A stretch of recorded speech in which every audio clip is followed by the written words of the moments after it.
Fala, grande nação rubro-negra e amigos do canal, sejam todos muito bem-vindos! Galera, treino de bola parada e já indica aí que Léo Ortiz entrará na vaga de Léo Pereira no jogo entre Flamengo e Amazonas. Falarei também sobre o Liverpool, que mandou recado para o Flamengo aí, né?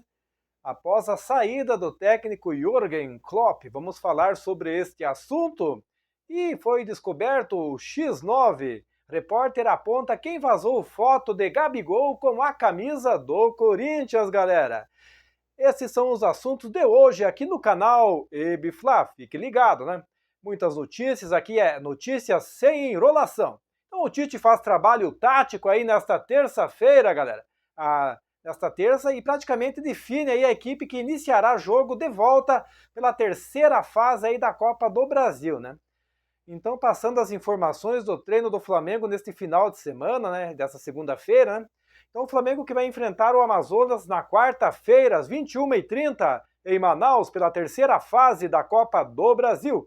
Com lesão no músculo posterior da coxa esquerda, o Léo Pereira é ausência.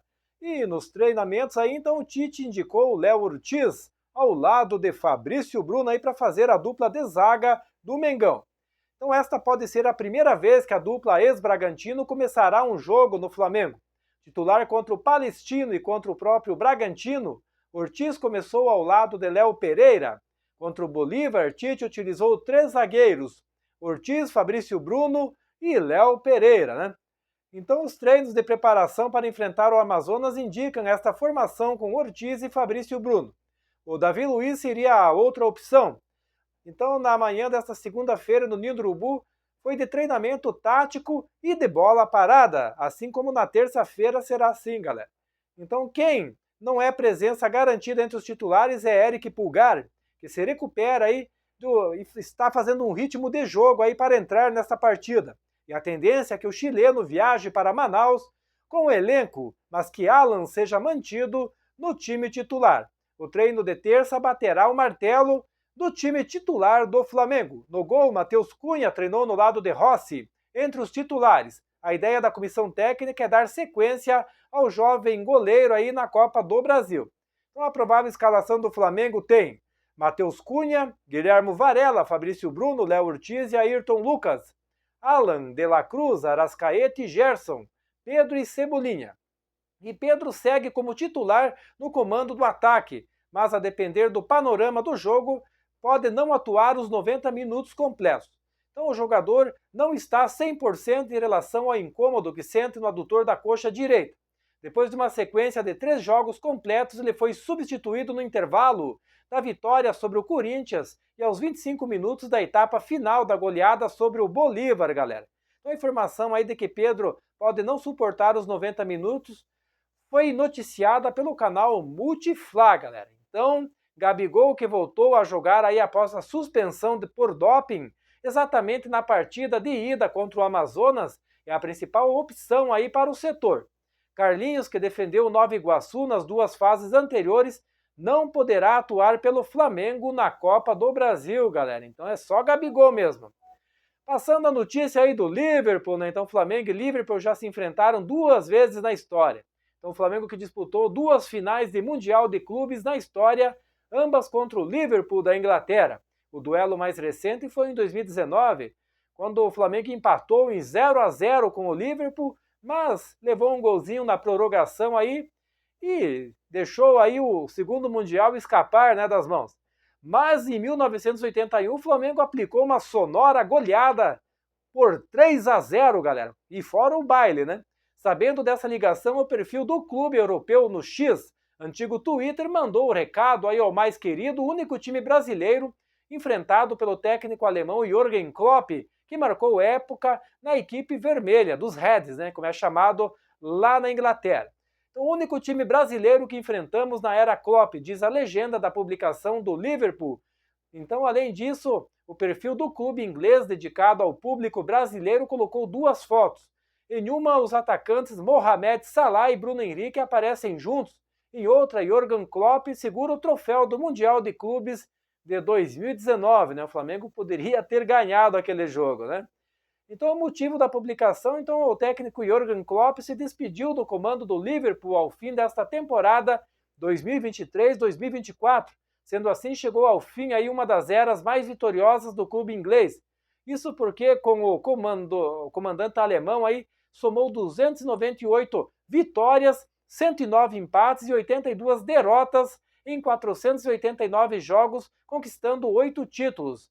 Um Mundial de Clubes, uma Supercopa da Europa, uma Champions League, um Campeonato Inglês, Premier League, uma Supercopa da Inglaterra, uma Copa da Inglaterra e 2 Copas da Liga Inglesa, né?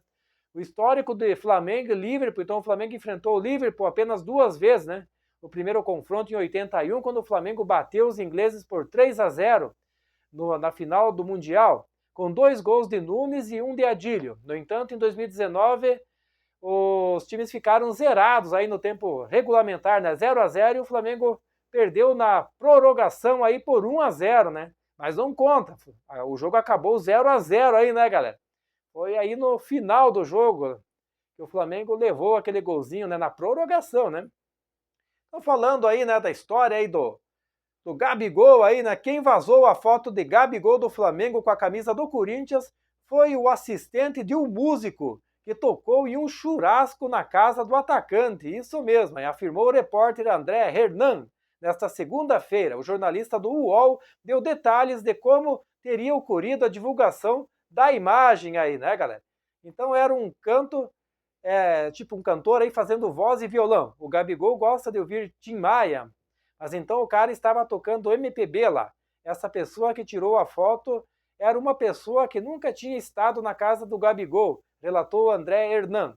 Essa pessoa esteve lá durante meia hora, porque estava ajudando esse músico em alguma parafernália aí que estava acontecendo ali e acabou acontecendo de a pessoa tirar a foto, concluiu, né? Sobre o Gabigol aí com a camisa do Corinthians. Então a polêmica começou na última quinta-feira aí, né? E a primeira reação aí do atacante do Flamengo e de seu staff foi dizer que a imagem não era real, mas uma montagem. Então Gabriel estava na casa dele em um momento de folga e celebrando a vitória na Libertadores. Ele estava com amigos e membros do Flamengo, que são seus amigos também. A foto não é verdadeira, divulgaram os representantes do jogador, né? E o Flamengo, contudo, não acreditou na versão de Gabigol e foi investigar o caso, e no dia seguinte ao episódio, aí, o clube então decidiu punir com multa. Além disso, informou que o jogador não usaria mais a camisa 10, né? E depois o Gabigol voltou atrás, né? Então, depois da punição, o Gabigol se pronunciou publicamente em uma nota em que disse entender a punição, porém ele não tinha admitido que a foto era verdadeira. O jogador só confirmou a veracidade aí da imagem neste domingo, em entrevista justamente ao repórter André Hernan, né? Que Gabigol admitiu o erro e se desculpou. Ele falou assim: primeiro, errei. Acho que errar é errar, pedir desculpa, saber que eu errei. Então, nesse momento aí que a foto saiu, eu fiquei muito perplexo, fiquei sem entender esse período que fiquei sem falar, sem me pronunciar, foi um período que tirei para pensar aí, falou o Gabigol. É claro que na emoção dos fatos, o meu primeiro pensamento foi negar. Como eu falo com meus amigos, eu coleciono camisas, troco camisas, seja da seleção, de basquete, e essa camisa eu acabei recebendo e usando, completou aí, né? Então foi um músico aí que entregou o Gabigol, né, galera? Então essa foi a polêmica aí, né, que aconteceu aí, mas muitos torcedores já perdoaram o Gabigol e outros já estão condenando ele ainda, né? Mas é coisa que passa, né? Mas é isso aí, nação rubro-negra. Quero agradecer a todos pela presença aqui no canal. Em breve voltarei com mais informações do Mengão. Um forte abraço a todos e até a próxima.